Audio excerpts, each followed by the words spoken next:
함께 오늘 제목 따라 하실까요? 지혜로운 인간관계. 지혜로운 인간관계.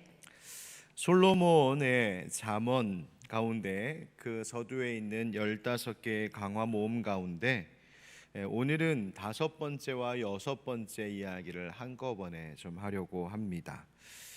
한번 이 말을 좀 따라하면 좋겠습니다. 지혜를 떠나지 않으면 인생의 평안이 깃듭니다.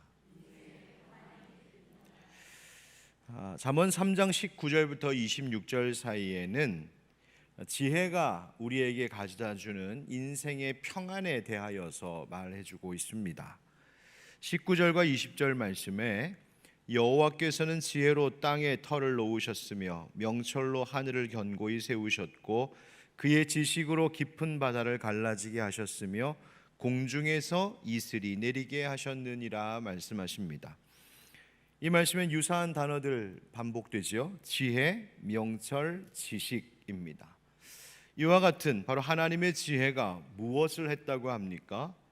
바로 창세기에서 하나님께서 세상을 창조하셨던 그 기사를 생각나게 합니다.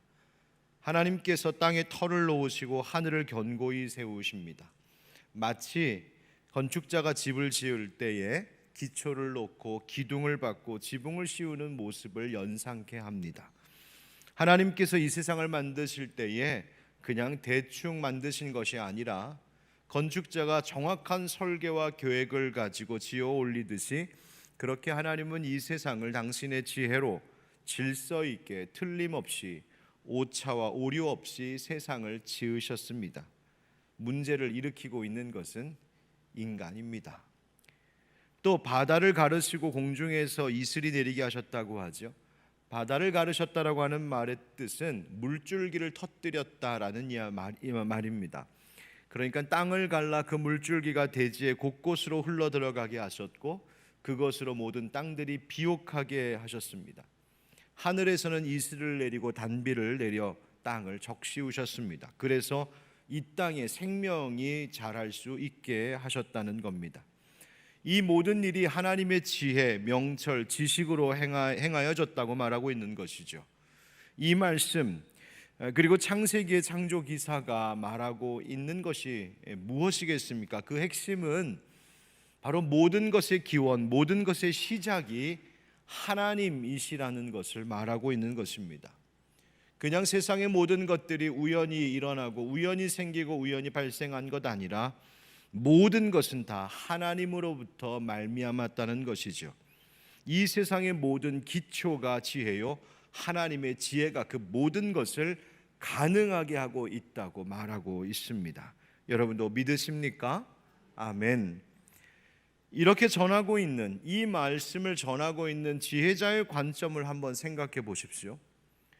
우리가 늘 밟고 서 있는 땅입니다. 늘 걸어 다니는 땅입니다. 그런데 땅을 밟고 서면서 그렇게 그 길을 걸어 다니면서 도대체 이 땅은 어떻게 생겨난 거야?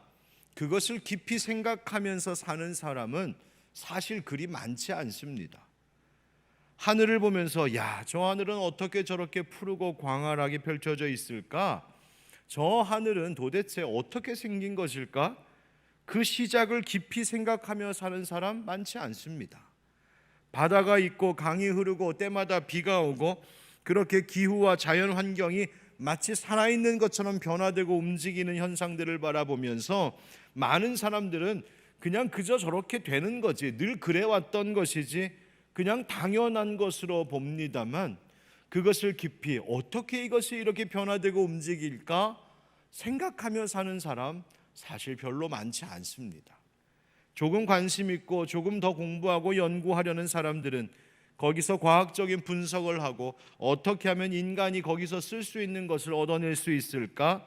혹은 많은 변화에 대하여 어떻게 대비할 수 있을까 정도를 알고자 합니다. 그 일도 유익하고 좋은 일이겠지요. 그런데 그보다 더 깊고 근원적인 관점이 필요하다는 말입니다. 그것은 바로 지혜자처럼 무엇을 보든지 이 세상 가운데 펼쳐져 있는 모든 것을 볼 때에 이것을 시작하셨고 이 모든 것을 운행하고 계신 장본인 바로 여호와 하나님을 생각하며 사는 것이 필요합니다. 하나님을 아는 지식이 그 어떤 지식보다 뛰어나다고 말하는 이유가 바로 여기에 있습니다. 바로 이 모든 세상 만물을 바라보는 관점이 달라지기 때문입니다. 모든 것이 그냥 있는 것이 아니라 하나님으로 말미암았음을 알고 살아가는 것, 그것이 지혜이며 그것이 신앙입니다. 그렇다면 그렇게 지어진 이 세상에서 살아가고 있는 인생, 우리의 삶은 또 어떤 것일까요? 바로 나의 인생도 내 삶도 역시 하나님께로부터 말미암았음을, 하나님의 지혜와 명철과 그 지식의 기초 위에서 나 역시 살아가고 있는 것임을, 그렇게 내 인생을 바라보는 관점도 그와 같아야 한다는 것입니다. 바로 그것이 성도가 갖는 인생관입니다. 내 삶의 모든 것도 다 하나님께로부터 말미암은 것, 내 인생이 되어지는 모든 것들도 하나님의 지혜와 명철과 지식으로 되어지는 것, 바로 그것을 고백하며 살아가는 것이죠. 그래서 이어지는 말씀이 바로 이것입니다. 오늘 본문 21절을 한번 같이 읽어보실까요? 21절 시작. 내 아들아, 완전한 지혜와 근신을 지키고 이것들이 네 눈앞에서 떠나지 말게 하라. 아멘. 지혜와 근신을 지키고 네 눈앞에서 떠나지 말게 하라. 다른 것 쳐다보느라 지혜 놓치고 살지 말라고 하시는 겁니다. 다른 것들이 더 크게 자꾸만 보여서 지혜가 그것에 가리지 않도록 살라는 것입니다. 너의 인생의 시선에, 즉 인생과 세상을 바라보는 너의 이 시야 속에 항상 지혜가 있어야 하지, 다른 것이 가로막지 못하게 하라는 겁니다. 하나님이 모든 것의 근원이심을 바라보는 그 지혜로 세상 바라보라는 것이죠.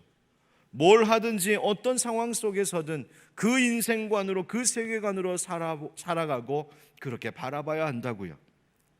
여러분, 지혜에서 떠나지 말라라고 하는 이 말, 지혜가 떠나지 말게 하라, 이 말씀은 네가 지혜에서 떠나지 말라라는 말씀이 되기도 합니다. 성경에 보니까 내 아들아 이렇게 되어 있습니다. 솔로몬이 아버지로서 아들에게, 또 왕으로서 백성들에게 말하고 있는 겁니다. 내 아들아, 내 아들아, 떠나지 마라. 지혜에서 떠나지 말아라. 다른 사람들은 지혜에서 혹시 떠나는 일이 있다 할지라도, 다른 친구들, 다른 동료들, 다른 족속들은 이 지혜의 인생관, 이 가치관을, 이 세계관을 모르고 그것을 버린다 하더라도 너희만큼은 그러지 말라고, 내 아들아 너만큼은 그러지 말아야 된다고 말씀하시는 겁니다. 누구에게 하시는 말씀일까요? 바로 하나님의 자녀된 우리 모두에게 주시는 말씀인 줄 믿습니다. 아니 아버지, 왜 그렇게 꼭 살아야 됩니까? 다른 친구들, 다른 사람들, 다른 세상 사람들 사는 것 보니까 꼭 그렇게 안 살아도, 자기 방식대로 세상이 가르쳐준 대로 살아도 잘 누리고 잘 즐기고 더 행복하게 사는 것 같은데 왜 꼭 이렇게 하나님 기억하는 이 삶을 살아야 되는 겁니까? 바로 여기에 지혜를 떠나지 않을 때 주시는 은혜의 약속이 있기 때문입니다. 22절부터 24절을 같이 읽겠습니다. 시작. 그리하면 그것이 내 영혼의 생명이 되며 내 목의 장식이 되리니 내가 내 길을 평안히 행하겠고 내 발이 거치지 아니하겠으며 내가 누울 때에 두려워하지 아니하겠고 내가 누운즉 내 잠이 달리로다. 아멘. 지혜가 있으면, 지혜에서 떠나지 않으면 그 지혜가 영혼의 생명이 된다 먼저 말씀하시죠. 영혼이라고 하는 말, 여기서 쓰인 말은 우리의 영만이 아니라 우리의 육을 포함한, 즉 우리의 전인을 이야기하는 것입니다. 그러니까 지혜를 떠나지 않으면 너의 삶의 모든 것에 있어서 하나님이 복되게 하실 것이다. 지혜가 복의 원천이다 말씀하십니다. 또 지혜가 목의 장식이 된다고요. 그걸 뭘 말하냐면 존귀함을 말하는 것이고 승리와 영광을 말하는 것입니다. 지혜를 떠나지 않으면 마치 목의 아름다운 장식으로 꾸며진 것과 같이 네가 존귀히 여김받고 승리하게 될 것이라고 말씀하십니다. 그래서 지혜에서 떠나지 않으면 네가 평안히 행하겠고 말씀하시죠. 옛 개역 한글 성경에는 안연히 행하겠고 이렇게 되어 있습니다. 안연하다는 말이 뭡니까? 평안하고 그 삶의 길이 기쁨이 있을 것이라는 말입니다. 걸려 넘어지는 것 없이 그 길을 안전하게 평탄하게 하실 것이라고요. 그러니 지혜에서 또 떠나지 않으면 두려움도 사라진다 하십니다. 걱정, 근심, 두려움 사라진다고요? 그래서 밤에 잠도 달콤하게 잘 잘 수 있을 거다, 그렇게 말씀해 주고 계세요. 여러분, 이 말씀을 오해하지 마십시오. 인생의 문제 하나 없이 모든 게 다 좋은 일만 일어날 거야, 그런 말씀 아닙니다. 나에게 아무 어려운 일이 일어나지 않을 것이다, 그런 뜻 아닙니다. 다만 이 지혜에서 떠나지 않는 삶을 살면 내 인생을 바라보는 관점도, 세상을 바라보는 관점도 하나님이 이 모든 것의 근원 되심을 고백하는 믿음의 눈으로 세상과 인생을 바라보면서 살면 어려운 일이 혹 있어도 걸려 넘어지지 않고 잘 이겨나가게 하신다는 뜻입니다. 근심하고 두려워할 만한 일이 세상 가운데 참 많겠지만 이 지혜, 이 세상의 모든 것이 하나님께로부터 말미암았음을 믿는 믿음으로 살면 이 세상 모든 것이 다 하나님의 손 안에 있으니, 내 인생 가운데 벌어지는 모든 일들이 다 하나님의 손 안에 있으니, 어제 겪었던 인생의 그 어려움도, 오늘 겪었던 이 인생의 고단한 일들도 다 하나님 손 안에 있는 것이니 그 하나님을 신뢰하는 믿음이 있어서 그날 밤 안심하며 잠들 수 있다는 말입니다. 하나님께서 사랑하시는 자들에게 잠 주신다고 하시죠? 우리는 그 말씀을 굳게 믿고 말씀 들을 때 잠도 잘 잡니다. 그런데 이 말씀의 참뜻이 바로 그것입니다. 하나님을 신뢰하고 하나님을 믿는 자들, 하나님과의 그 깊은 사랑의 교제 가운데 있을 때에 바로 그 하나님 믿는 믿음 때문에 안심하여 그날 걱정 없이 두려움 없이 달콤한 잠 잘 수 있다, 그 이야기 하시는 겁니다. 25절 26절 말씀에는 너는 갑작스러운 두려움도 악인에게 닥치는 멸망도 두려워하지 말라. 대저 여호와는 네가 의지할 이시니라. 네 발을 지켜 걸리지 않게 하시리라. 아멘 말씀하시죠.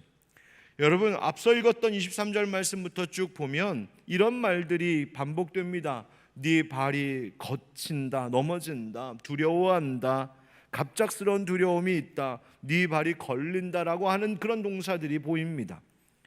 다시 말하면 인생에 사실 그런 일들이 참 많다는 거예요. 살다 보면 발이 걸려 넘어지듯 그렇게 쓰러지고 실패하게 되는 일들이 많습니다. 후회스럽고 가슴 아프게 하는 일들도 있습니다. 때로는 갑작스럽게 찾아오는 두려움과 염려들이 있습니다. 뭐 때문에 그럽니까? 사람 때문에 그러기도 하고, 돈 때문에 그러기도 하고, 건강 때문에 그러기도 합니다. 사랑하는 가족이, 믿고 의지해야 되는 가족이 때로는 나의 잠 못 들게 하는 이유가 되기도 합니다. 그렇게 예쁘고 그렇게 눈에 넣어도 안 아플 것 같은 그 자식이 어느 순간에는 정말 밤잠을 설치도록 내 마음을 후벼파는 존재가 되기도 합니다. 미래가 두렵기도 하고 노년의 삶이 걱정되기도 합니다. 그런데 오늘 이 말씀을 꼭 기억하셨으면 좋겠습니다. 바로 26절의 말씀입니다. 따라합시다. 여호와는 네가 의지할 이시니라. 내가 의지할 이시니라. 한 번 더. 여호와는 내가 의지할 분이십니다. 내가 의지할 이시니라. 왜 그렇습니까? 바로 하나님이 우리의 발을 지켜 걸리지 않게 하신다고 약속하고 계십니다. 바로 하나님 우리에게 주시는 지혜 붙들고 살면, 모든 것이 하나님께 달려있음을 믿는 믿음으로 살면, 그 믿음 그 지혜에서 떠나지 않으면 하나님 분명 지켜주신다고 약속하고 계시지 않습니까? 시편 18편에서 시인은 이렇게 고백했습니다. 하나님의 도는 완전하고 여호와의 말씀은 순수하니 그는 자기에게 피하는 모든 자의 방패시로다. 여호와 외에 누가 하나님이며 우리 하나님 외에 누가 반석이냐. 이 하나님이 힘으로 내게 띠띠우시며 내 길을 완전하게 하시며 나의 발을 암사슴발 같게 하시며 나를 나의 높은 곳에 세우시며 내 손을 가르쳐 싸우게 하시니 내 팔이 놋 활을 당기도다. 아멘. 사랑하는 성도 여러분, 바로 하나님의 말씀, 그 지혜의 말씀, 그 말씀에서 늘 떠나지 않으므로 우리의 방패되어 주시고 우리를 넘어지지 않게 하시고 우리의 인생을 걷는 발을 사슴과 같게 하시는 그 하나님의 은혜 가운데 그 평안 누리며 살아가시는 우리 모두 되기를 주님의 이름으로 축원드립니다. 자, 그런데 그렇게 우리의 삶이 지혜에서 떠나지 말아야 할 것인데 우리의 삶, 우리의 일상 속에서 빼놓을 수 없는 중요한 것이 있습니다. 바로 인간관계, 대인관계입니다. 사람을 대하고 사람과 관계하는 것, 그것이 우리의 인생에 정말 많은 부분을 차지하고 있지 않습니까? 그래서 이 솔로몬의 15개의 강화 중에 그 6번째 강화에 해당되는 3장 27절부터 35절의 말씀은 바로 지혜로운 인간관계에 대하여서 우리에게 말해주고 있습니다. 모든 세상의 일들뿐만 아니라 바로 사람들을 대할 때에도 그렇게 지혜롭게 오늘 가르쳐 주신 말씀대로 행할 때에 바로 거기에 평안이 깃든다는 것입니다. 여러분, 사람과의 관계가 참 중요하지요. 그래서 하나님께서 주신 십계명 말씀에도 보면 앞에 4가지가 하나님을 향한 우리의 태도이며 무려 6가지가 사람과 사람 사이의 일들입니다. 하나님에 대한 사랑, 하나님에 대한 신앙은 곧 사람을 우리가 어떻게 대하느냐, 거기에도 나타나서 하나님을 향한 신앙과 우리가 이웃과 다른 사람들을 대하는 태도가 별개의 것이 아니라는 것을 하나님은 가르쳐 주셨습니다. 예수님께서도 말씀하셨죠. 마음을 다하고 목숨을 다하고 뜻을 다하여 주 너의 하나님을 사랑하는 것이 첫째 계명이요. 그 다음 둘째를 뭐라고 하셨습니까? 네 이웃을 네 자신과 같이 사랑하라 하셨습니다. 그런데 그 사이에 연결되어지는 구절이 무엇이냐면 둘째도 그와 같으니, 그러니까 첫째 계명 그 다음이란 뜻이 아니라 그 첫째와 둘째가 동일한 가치를 가지고 있는 것임을 말씀해 주고 있는 것입니다. 하나님을 사랑하는 자라면 다른 사람들도, 이웃들도 그렇게 사랑할 때에 그가 하나님을 사랑하는 신앙이 진실한 것임이 나타난다는 것이에요. 그렇다면 사람들과의 관계를 어떻게 하는 것이 지혜로운 것일까요? 어떻게 해야 지혜가 주는 그 인생의 평안을 우리가 누릴 수 있을까? 첫 번째 함께 따라하겠습니다. 돕고 베풀며 살아야 합니다. 돕고 베풀며 살아야 합니다. 27절, 28절 같이 읽어보실까요? 시작. 내 손이 선을 베풀 힘이 있거든 마땅히 받을 자에게 베풀기를 아끼지 말며 내게 있거든 이웃에게 이르기를 갔다가 다시 오라 내일 주겠노라 하지 말며. 아멘. 여러분, 이 문장 읽어보면 이 구절의 의미를 이해하지 못하는 분은 없으실 겁니다. 베풀 수 있을 때 인색하지 말고 넉넉히 베풀라는 말씀이죠. 지금 줄 수 있는 것 있는데 그것이 아까워서 다음에 줄 테니까 내일 와라, 다음에 와라, 그러지 말라는 겁니다. 문제는 무슨 말인지는 알겠는데 손이 잘 안 나가는 것이죠. 하나님의 자녀가 살면서 잊지 말아야 될 철칙이 하나 있습니다. 뭐냐면 하나님이 나에게 무엇을 주셨다면, 하나님 나에게 어떤 건강이든 물질이든 재능이든 무엇을 주셨다면 하나님이 주신 그것은 절대로 나만을 위하여서 쓰라고 주신 것이 아니라는 것을 잊지 말고 살아야 하는 것입니다. 즉, 하나님 나에게 뭘 주셨다면 그것은 나를 통하여서, 나를 통로 삼아 하나님께서 내 주변에 있는 형제와 자매, 이웃들에게 주라고 나에게 맡기신 것임을 아는 바로 청지기의 의식을 잊지 말아야 됩니다. 예수님 가르쳐 주신 주기도문에도 우리에게 일용할 양식을 주시고 기도하게 하셨습니다. 누구에게요? 누구에게 일용할 양식을? 우리에게 일용할 양식을. 하나님, 나 먹을 것 주십시오, 나 필요한 것 주십시오라고 기도하지 않게 하셨습니다. 우리에게 필요한 것 달라고요. 다시 말하면 하나님 나에게 주신 것이 있다면 그것은 나의 필요 때문이기도 하지만 다른 사람, 이웃의 필요가 있으니 내게 있는 것으로 나누며 베풀라고, 너 그 공급의 통로가 되라고 하나님 우리에게 주신다는 것입니다. 그리고 그것이 마땅한 것이라고 오늘 성경은 우리에게 말하고 있어요. 여러분, 하나님은 이 베풀며 살아가는 것이 은혜 받은 하나님의 자녀들이 마땅히 행하며 살아야 하는 삶의 방식임을 가르쳐 주고 계시고, 그래서 그 베풀음에 있어서 그 베풀음이 더 좋은 것 되도록 하는 방식이 무엇인지 오늘 또 가르쳐 주고 계십니다. 한번 따라 해보실까요? 누군가에게 베푸려거든 누군가에게 베푸려거든 아끼지 말라, 아끼지 말라, 미루지 말라, 미루지 말라, 바라지 말라. 바라지 말라. 누군가에게 베푸려거든, 여러분 이 세 가지를 꼭 기억하셔야 됩니다. 아끼지 마시고, 미루지 마시고, 바라지 마셔야 됩니다. 무슨 말일까? 첫째, 아끼지 말라는 것은 여러분 음식할 때에도 재료와 양념을 아끼지 말라고 하더라고요. 마찬가지로 누군가에게 베풀 때는 아끼지 않고 인색하지 말아야 됩니다. 선을 베풀 힘이 있거든.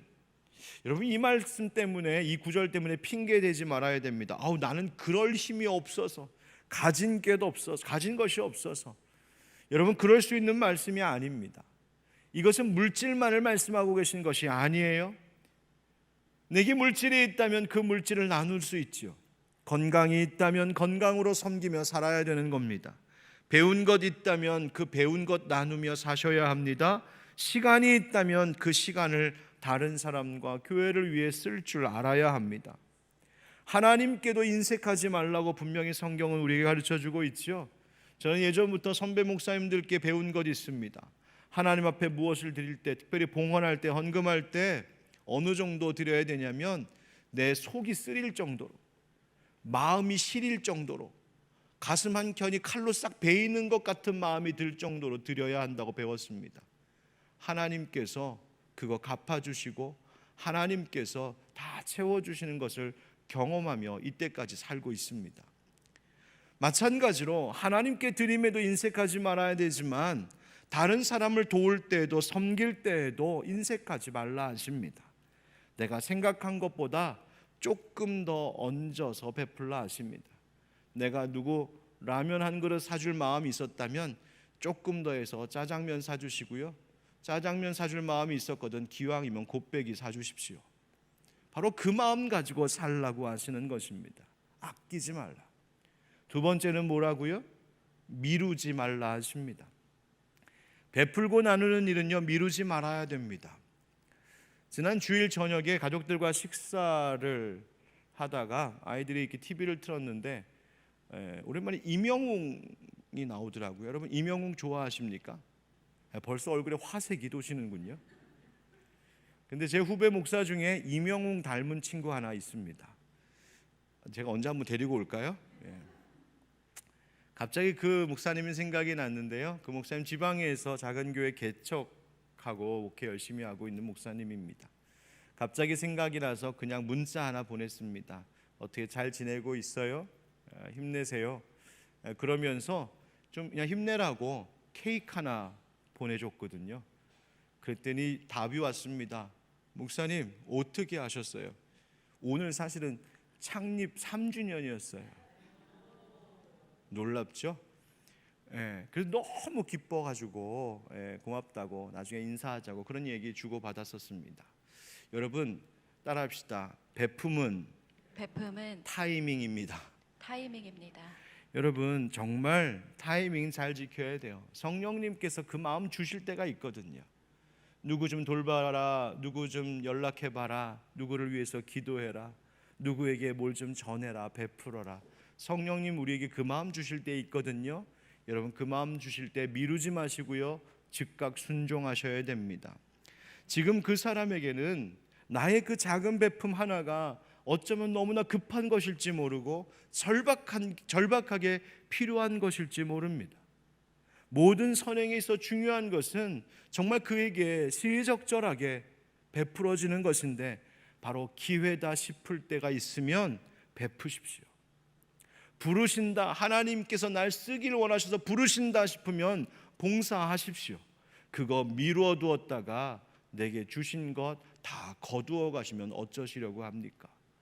여러분 나에게 맡기신 것 있다면, 내게 섬기고 베풀고 봉사할 마음 주셨거든, 그거 미루지 마시고 즉각 순종하심으로 하나님 내게 주신 것 선한 일 위하여 쓰임받게 되기를 주님 이름으로 축복합니다. 그리고 대가를 바라지 말라고 하시죠. 바라지 말아라. 즉 대가 바라지 말아라. 탈무드의 격언 가운데 이런 말이 있더군요. 친구가 채소를 주거든 너는 고기를 주어라. 요즘은 뭐 고기값보다 채소값이 비싸기도 해서 이 말이 통하는지 모르겠습니다만 어떤 의미인지는 아시겠죠. 다시 말하면 네가 나에게 이거 주었다고 나도 똑같이 계산해서 주고 그러고 살지 말라는 겁니다. 계산하지 말고 인색하지 말고 다시 내가 뭘 받을까 따지지 말라고요. 사람에게 대가를 다 받으면, 사람에게 보상을 다 받으면, 사람에게 칭찬을 다 받으면 하나님께로부터 받을 것이 없습니다. 여러분, 칭찬도 그런 것 같습니다. 예전에 어른 목사님들은요, 칭찬이 조금 인색하기도 하셨어요. 그래서 후배 목사님들이 뭐 열심히 이렇게 좀 하면 아우 잘했다고 칭찬 좀 많이 해주면 좋은데 어쩌면 그렇게 그러신지, 그래서 열심히 하고도 내가 잘했나 어쨌나 막 그럴 때가 종종 있었습니다. 근데 나중에 깨달았어요. 그 어르신들의 깊은 뜻을. 하나님께 더 큰 상 받으라고 그러시는구나 나중에 알았습니다. 여러분, 가끔 교회에서 우리 목사님이 나 이렇게 한 거 좀 알아주셨으면 좋겠는데, 우리 목사님이 이런 거 좀 칭찬해 주셨으면 좋겠는데, 혹시 그런 마음 드실 때 있으세요? 또 우리의 주변의 사람들이 내가 이렇게 봉사하고 섬기는 것 다른 교인들이 좀 알아줬으면 좋겠는데 그런 마음 드실 때 있으세요? 물론 그것도 좋은 일이고 그렇게 칭찬하고 감사의 말들을 서로 주고받아야 되겠지만, 혹시 그런 게 너무 없어서 마음이 서운하시거든 이런 생각하세요. 하나님 나한테 주실 게 진짜 많은가 보다. 하나님이 다 채워주시려나 보다. 하나님 나에게 주실 칭찬과 상급 받아야지. 여러분, 그렇게 사셔야 됩니다. 저도 열심히 여러분들 칭찬하며 살겠습니다만 우리가 서로 그런 마음 갖고 살아야 되는 거예요. 예수님도 말씀하셨습니다. 누가복음 6장에 조금 길지만 제가 한번 빠르게 읽어볼게요. 네게 구하는 자에게 주며 네 것을 가져가는 자에게 다시 달라 하지 말며 남에게 대접을 받고자 하는 대로 너희도 남을 대접하라. 너희가 만일 너희를 사랑하는 자만을 사랑하면 칭찬받을 것이 무엇이냐? 죄인들로 사랑하는 자는 사랑하느니라. 너희가 만일 선대하는 자만을 선대하면 칭찬받을 것이 무엇이냐? 죄인들도 이렇게 하느니라.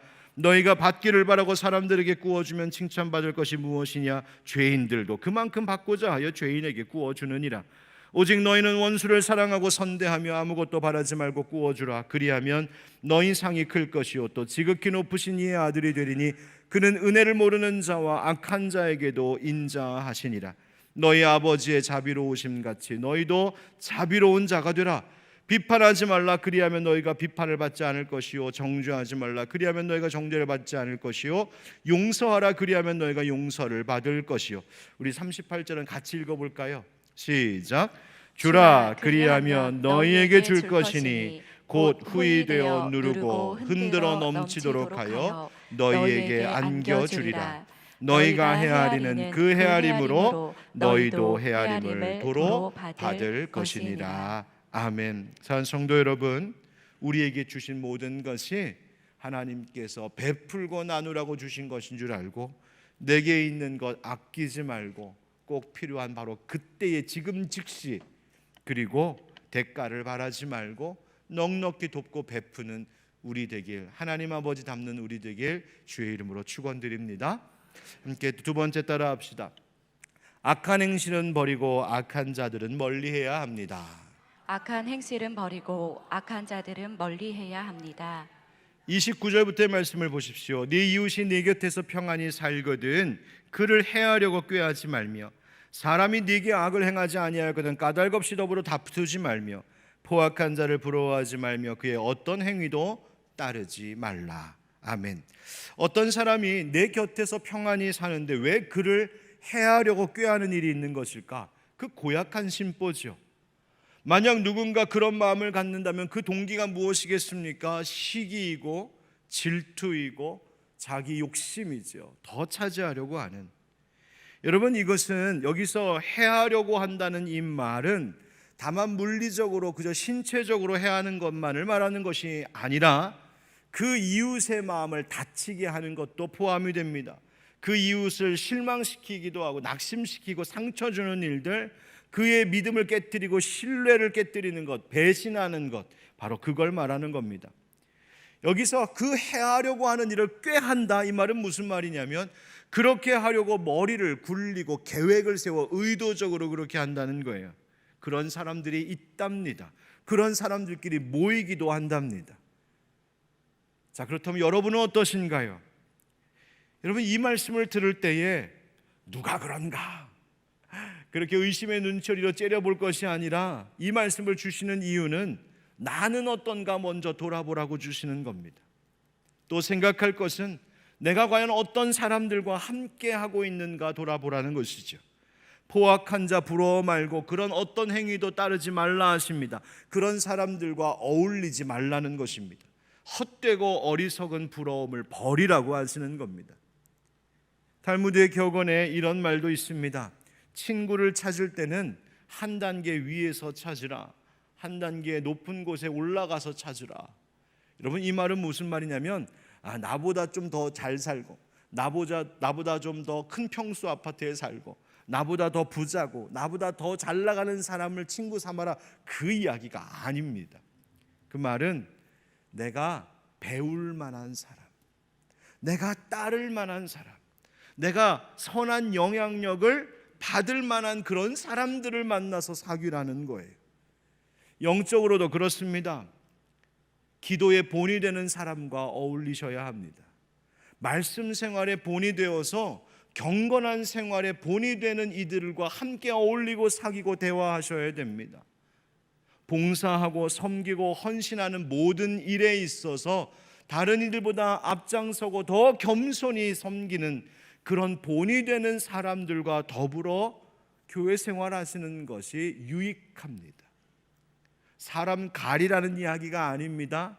모든 이들을 사랑하고 용납하되 내가 누구와 함께 더불어 교제하고 대화하고 주로 함께하기를 기뻐하느냐에 따라서 내가 어떤 길을 가게 되는지, 어떤 관계의 열매를 맺으며 살게 되는지 결정될 수 있다는 말이에요.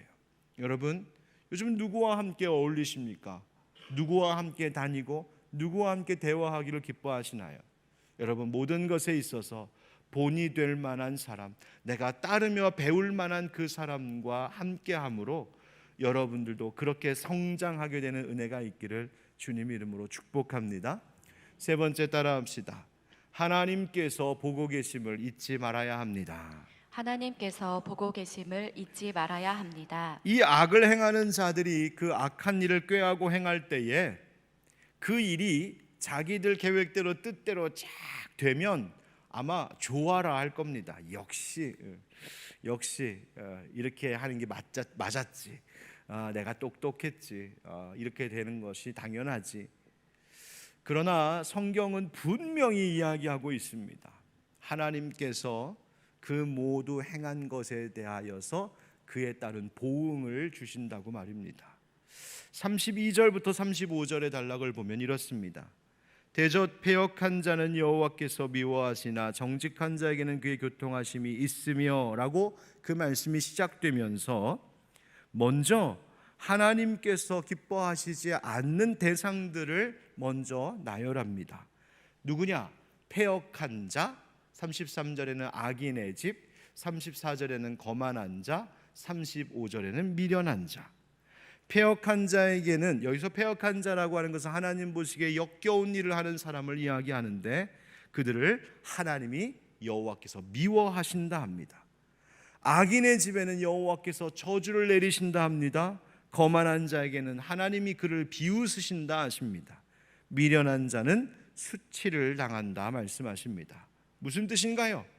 하나님께서 다 보고 다 알고 계신다는 것입니다. 하나님이 심판하시고 갚으신다는 거예요. 사람들은 사람들과의 관계 속에서 그런 악한 일들을 꾀하기도 하고 악을 함께 도모하여 행하면서도 하나님 모르실 거야 생각합니다. 아니, 하나님을 기억하지도 않을 겁니다. 그러나 이 모든 일에 대하여 하나님께서 알고 계심을 우리가 잊지 않는다면, 우리가 잘 아는 말 코람데오라고 하는 말처럼 모든 인간관계도 하나님 앞에서 하는 것이 되면 절대로 그렇게 악한 일 행하지 못할 것입니다. 그래서 하나님은 이와 같이 악인들에 대하여 모든 것을 아시고 심판하실 뿐만 아니라 동시에 그러니 하나님은 의인에 대하여서도 모든 것을 알고 그렇게 행하신다고 말씀하시죠. 그 다음 나오는 말씀이 무엇입니까? 이런 겁니다. 파란 글씨로 표시한 대로 정직한 자에게는 무엇이? 그의 교통하심이. 이 말은 무슨 말이냐면 바른 길 가려고 하는 자는 그 교통, 그게 뭐냐면 하나님과 우리의 교제, 사귐을 이야기하는 거예요. 바른 길 가려고 하는 자들은 하나님이 늘 함께 친밀히 사귀시는 은혜가 있다. 의인의 집에는 저주가 아닌 복을 내려주신다. 겸손한 자에게는 은혜를 베푸신다. 지혜로운 자에게는 영광을 기업으로, 영광을 상속 물려받는 일이 있게 하신다 말씀하시는 겁니다. 한번 이것만 따라해 볼까요? 정직한 자에게는 하나님과의 교통하심이, 하나님과의 교통하심이, 의인의 집에는 복이, 겸손한 자에게는 은혜를, 지혜로운 자에게는 영광을. 바로 그렇게 되시는 여러분 되길 축복합니다.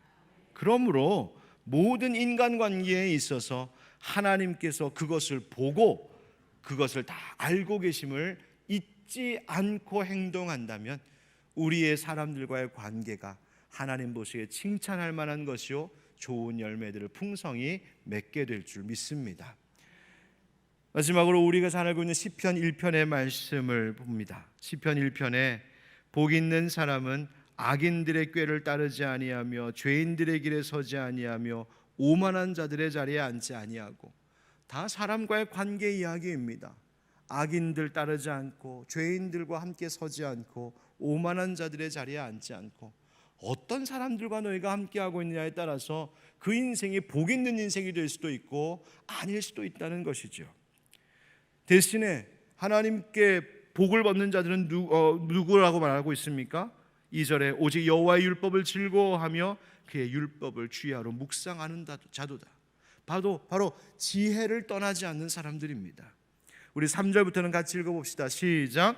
그는 시냇가에 심은 나무가 철을 따라 열매를 맺으며 그 잎사귀가 마르지 아니함 같으니 그가 하는 모든 일이 다 형통하리로다. 악인들은 그렇지 아니하며 오직 바람에 나는 겨와 같도다. 그러므로 악인들은 심판을 견디지 못하며 죄인들이 의인들의 모임에 들지 못하리로다. 무릇 의인들의 길은 여호와께서 인정하시나 악인들의 길은 망하리로다. 아멘. 사랑하는 성도 여러분, 지혜에서 떠나지 마십시오. 그리고 모든 사람들과의 관계에 하나님 주신 지혜의 말씀을 따라 살아감으로 좋은 열매 많이 맺기를 축복합니다. 우리 마무리하겠습니다. 따라합니다. 지혜로운 인간관계. 돕고 베풀며 살아야 합니다. 악한 행실을 버리고 악한 자들을 멀리해야 합니다. 하나님께서 보고 계심을 잊지 말아야 합니다. 아멘.